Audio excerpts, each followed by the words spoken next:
वहाँ फंसते हैं ना तो हम लोग यहाँ बहुत तकलीफ होता है क्योंकि हम लोग यहाँ घर है सर। अगर घर में दो लात मार के भगा भी दे तो जाके पड़ोसी के घर में खाना खा लेंगे, लेकिन आपके साथ वहाँ क्या हाल होता है वो हम लोग को भी मालूम है। हम लोग जयराम जी, जिसके लिए आप सदन में आवाज़ उठाए थे, 54 मजदूर जो कैमरून में फंसे हुए थे, आज वो सुरक्षित घर वापस आ गए, आज वो मिलने भी आए हैं, तो कैसा लग रहा कि आपका आवाज़ सदन पर पहुंचा, गूंजा? अच्छा लग रहा है कि सदन में आवाज़ उठने के बाद उस पर कार्रवाई हुई और हमारे जो मजदूर प्रवासी मजदूर भाई लोग थे जो कैमरून साउथ अफ्रीका का पड़ोसी देश है और अफ्रीका महादेश का ही एक पार्ट है, वहाँ फंसे हुए थे। आज वो सकुशल, इन्हें देखकर बहुत खुशी मिल रही है, इनके चेहरे पे मुस्कान और खासकर इनके गांव में आकर जो वतन इनकी वापसी हुई है उसी से एक अलग खुशी मिल रही है, क्योंकि अपना देश होता है।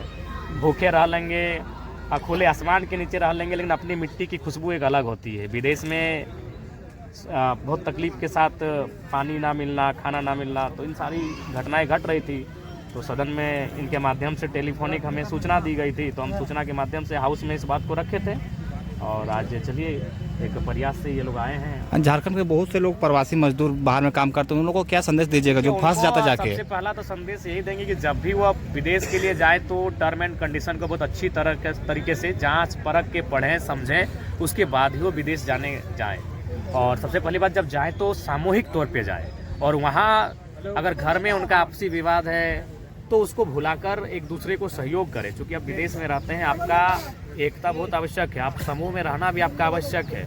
और यही कि आपातकाल की घटना आपके साथ अगर कभी ऐसी घट सकती है तो उसके लिए कुछ सर्सेस को बचत करके रखें, जो तुरंत अगर हमारे साथ कुछ घटना घटती है तो हम कम से कम 1 महीना 15 दिन 20 दिन चला सकते हैं। हम एक चीज़ कहना चाहेंगे, जैसे ये लोग कैमरून से वापस आए, कहीं ना कहीं ये पूरा झारखंड की जनता जानते हैं कि ये श्रेय आपके जाता, पर जैसे ये लोग वापस आ रहे थे एयरपोर्ट में, मुख्यमंत्री इनको सामान देने के लिए पहुंच गए, क्रेडिट कहीं ना कहीं वो ले रहे थे। लेकिन जब वो मुख्यमंत्री हैं तो स्वाभाविक सी बात है वो क्रेडिट लेंगे और नो डाउट कार्य उनके एमएनसी के माध्यम से ही हुआ होगा, लेकिन मूल रूप से जो आवाज़ उठाते हैं ये उनका जो उनको संज्ञान में देते हैं वो रिस्पॉन्सिबल होते हैं, क्योंकि आप तो मुख्यमंत्री हैं लेकिन उसके बाद आप लोग सत्ता में हैं लेकिन सोए हुए हैं, तो कोई जो आपको जगा रहा है वो जगाने वाला मैटर करता है, वो जगाने वाला इम्पोर्टेंट होता है। तो जो सदन में बात को रखा गया या फिर चाहे कोई विधायक अपने चिट्ठी के माध्यम से, चाहे कोई डीसी के माध्यम से कि संज्ञान जाके दिए, तो वो जगाने वाले लोग मैटर करते हैं। आप विधायक डुमरी का आपका प्रभाव पूरा 81 विधानसभा में पता चल रहा है, तो कैसा लग रहा है? अगर कुछ और सीटें बढ़ती तो काम करने में आसानी होती है? सीटें बढ़ती तो काम करने में सुविधा होती, जैसे अभी मान के चलिए पलामू से थे, गढ़वा से थे, आपका जामताड़ा से आए हुए हैं और मैंने विधानसभा छोड़िए जिला अन्य जिलों से भी लोग आए हुए हैं। तो हमें लगता है आज अभी इसी जनता दरबार में हमें लगता है कम से कम 17-18 विधानसभा के लोग आए हैं और उनका काम मैंने संतोषजनक रहा, जो भी काम वो लेकर आए थे संतोषजनक उसका कार्य को हमने करने का काम किया। तो आपका कार्यशैली को देख के जनता को कहीं ना कहीं इस बार तो कहीं ना कहीं पछतावा महसूस हो रही है, कहीं और आगे बढ़ के और ज़्यादा आपका मदद करते हो? उसका का सवाल नहीं है। चुनाव चूँकि यहाँ मुद्दों से लड़ा ही नहीं जाता है, चुनाव यहाँ समीकरण से लड़ा जाता है। उस समीकरण में महागठबंधन अभी फिट थी, वो जीत गई और 29 में भी जो चुनाव होगा वो मुद्दों से नहीं होगा। आज आपको क्लियर कहेंगे वो चुनाव फिर समीकरण से होगा।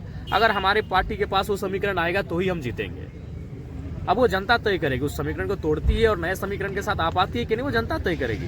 बाकी चुनाव अब मुद्दों के साथ नहीं होता है। वही हर किसी को, जो नई पॉलिटिकल पार्टियां होती है ना, उनको इसी बात का दर्द होता है कि चुनाव मुद्दों के साथ नहीं होता है, चुनाव ऑनेस्टी के साथ नहीं होता है। अब चुनाव केवल समीकरण से होता है कि हाँ ये एक बहुत बड़ा वर्ग है जो आपका वोट बैंक है, ये एक बहुत बड़ा वोट बैंक है जो इस खेमे को वोट नहीं देता है। इस टाइप से एक समीकरण से चुनाव होता है जो कि दुर्भाग्यपूर्ण है। चलो ठीक है। मटी नवाडी डोगरी विधानसभा, जुमरा पहाड़ गोमिया विधानसभा, जुमरा पहाड़ गोमिया, विशुनगढ़ मांडू, जोबर यानी मांडा, जोबर तो बराबर जाएगा। जोबर क्यों लगा ना आपको ऐसे प्रोग्राम में हम ठीक है।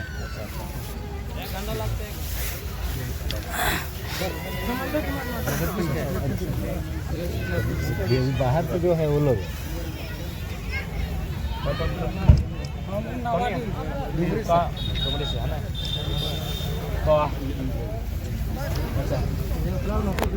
जोबर से ज़्यादा आ रहा ना,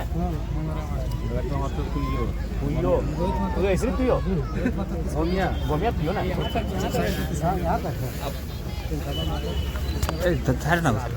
गालवाबाद, किशनगढ़।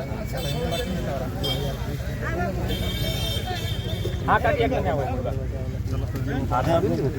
अभी अभी आपकी तो नहीं वहाँ से बात तो उमेश बात हाँ डायरेक्ट हाँ तो बोल दी जान विदेश जीवे तो कम से कम थोड़ा सा गाइडलाइन भाई जी थोड़ा सा प्रशिक्षण दीजिए सर। आप लोग भी थोड़ा बताइए जो विदेश जाएंगे गाइडलाइन कैसे हैंडल करेंगे, क्या कि देखिए आप लोग